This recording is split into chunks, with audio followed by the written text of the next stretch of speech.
हम सभी जानते हैं कि महाराष्ट्र की गैर कानूनी महायुति सरकार का धोखा, विश्वासघात और साजिश के आधार पर बनाई गई और इसका समर्थन खुद प्राइम मिनिस्टर कर रहे हैं और उनकी रैलीज भी महाराष्ट्र में बहुत हो रही है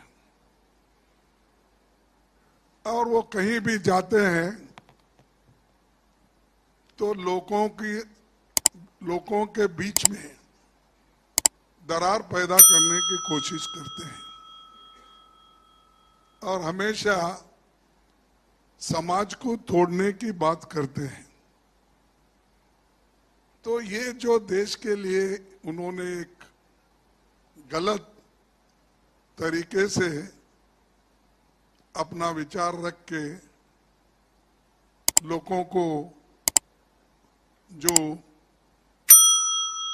भड़काने का काम कर रहे हैं, शायद कोई प्राइम मिनिस्टर ऐसा भड़काने का काम नहीं किया होगा।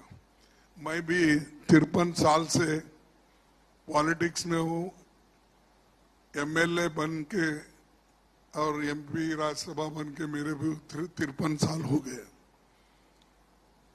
अब कोर्स हमारे शरद पवार साहब हमसे भी 5 साल आगे हैं क्योंकि वो पहले से ही राजकारण में आए और उन्होंने अपनी ताकत भी रखी महाराष्ट्र में।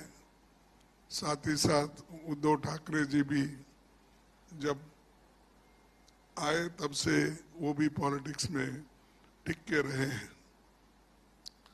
तो मेरा एक ही कहना है कि ये जो विश्वासघात की पॉलिटिक्स चल रही है और मोदी सरकार ने संविधान संस्थाओं का दुरुपयोग कर रही है, धमकी, ब्लैकमेल और लालच से विपक्ष दलों में फूट डालकर उन्हें तोड़फोड़ किया जा रहा है।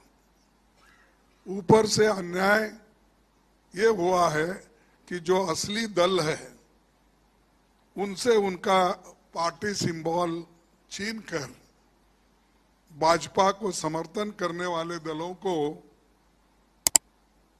दिया गया। यानी आप बोलेंगे तो ये कोर्ट का फैसला है, सीईसी का फैसला है। सब चीजें मोदी जी के इशारे पे चलते हैं, इसमें कोई दो राय नहीं है। वो जो कहते हैं वही होता है, लेकिन इस बार इलेक्शन में वो नहीं होगा। ये जनता की लड़ाई खुद जनता लड़ रही है उनके खिलाफ और इस लड़ाई में जनता जीतेगी और इनके जो कारनामे हैं उसके ऊपर अभी लोग बहुत नाराज हैं और यहाँ तक कि डेमोक्रेसी की बात बार बार वो करते हैं, लेकिन डेमोक्रेसी के तहत नहीं। मैं सुना यहाँ पर कॉरपोरेशन के इलेक्शन भी 2 साल से नहीं हुए। यही डेमोक्रेसी है मोदी जी की। तो ऐसे कई चीज उन्होंने यहाँ पर महाराष्ट्र में नहीं, हर जगह ये काम किए हैं और उनकी तोड़फोड़ नीति सिर्फ महाराष्ट्र तक की नहीं, पहले उसका वार हुआ कर्नाटक पर, उससे पहले वार हुआ मणिपुर में, गोवा में और हमारे मध्य प्रदेश में, हर जगह वो गुजरात में भी वैसा ही कर दिए। हालांकि उनको हमको बहुत मार्जिनल फर्क था, लेकिन वहां भी तोड़फोड़ करके अपना काम उन्होंने कर लिया। तो ये उनकी एक नीति है, तो उसके खिलाफ हम लोग गठबंधन के लोग लड़ रहे हैं मजबूती के साथ और महाराष्ट्र में तो बहुत ही मजबूत है। मैं समझता हूँ 48 में सीट, यहाँ पर 48 सीट में कम से कम हमको 46 तक मिलेंगे, ऐसी एक हवा है और जनता खुद बोल रही है।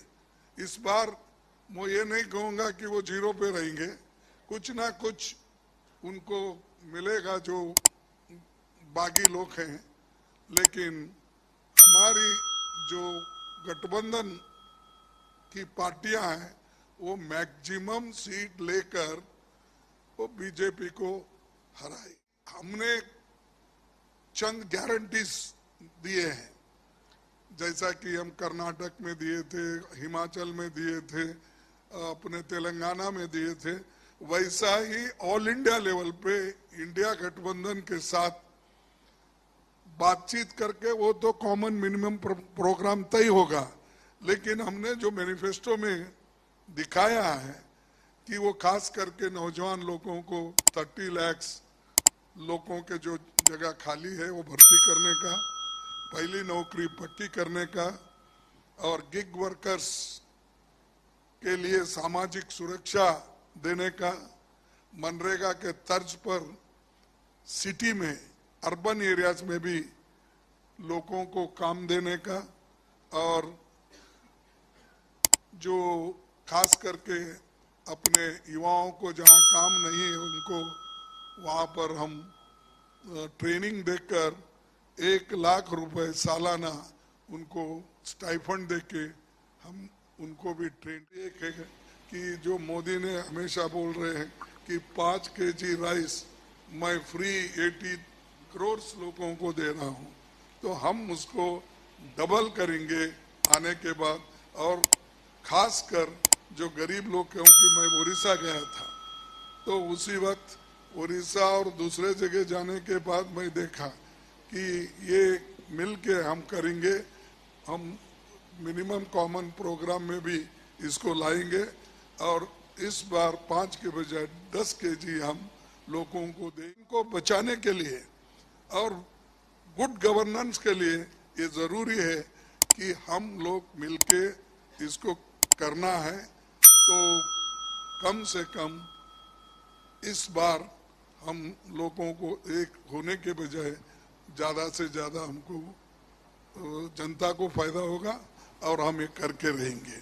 और ये जो गलत तरीके से वो सबको धमका रहे, ईडी का, सीबीआई, उसका, ये धमकी अब आगे नहीं चलेगी जब गठबंधन की सरकार आएगी।